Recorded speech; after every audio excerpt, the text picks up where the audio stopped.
Welcome to this weekly update. I'm Julia Lee, an equities strategist with Bell Direct, and it's nice to see the market having rallied for the last couple of weeks, really on the back of mining stocks. So we'll start off with Macquarie, which has been doing some numbers on the material space. Macquarie equities strategist crunching the numbers, and the general saying in the market is buy miners on a high PE ratio and sell when they're on an extremely low PE ratio, which is the opposite to what you do to most sectors in the market. However, Macquarie equity strategists have crunched the numbers, and they've said if you're buying on a high PE ratio, then you can expect an annual loss of around about 10% historically.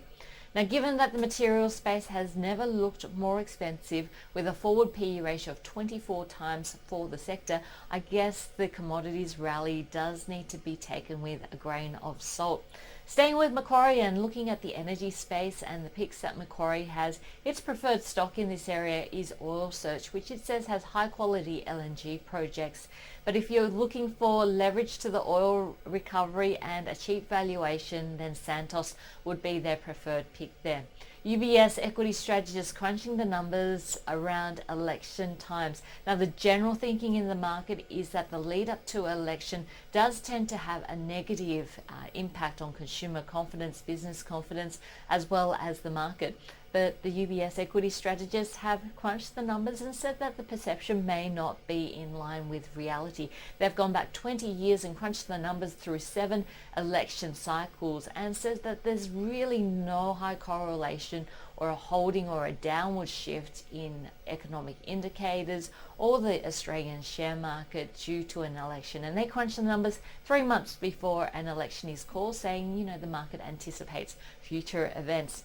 Looking at Morgan Stanley, who've looked at the auto sector, and given the popularity of the auto sector throughout the globe and the major shifts coming through in this space because of the challenges to manufacturing and the shift to electric cars, it's interesting, this piece of work that Morgan Stanley does, saying that, look, the emphasis that they're having is on software rather than on manufacturing, but they do expect the cost mobility, of course, to fall over the coming years. Looking at some stock calls now, we'll start off with UBS, who has a buy on Nufarm, saying that their recent investor day has given them confidence that Nufarm will be able to hit their return targets.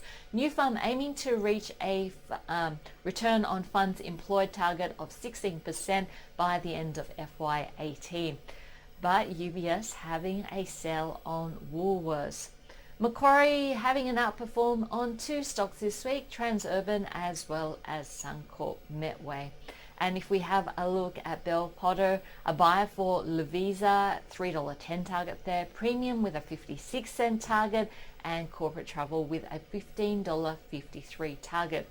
Also a couple of speculative buys, very early stage biotech companies. One is Viralytics, which has Catattack, which looks at late stage melanoma. It is extremely early stage and largely untested in a large randomized trial. So extremely early stage, extremely speculative, but a speculative buy from Bell Potter.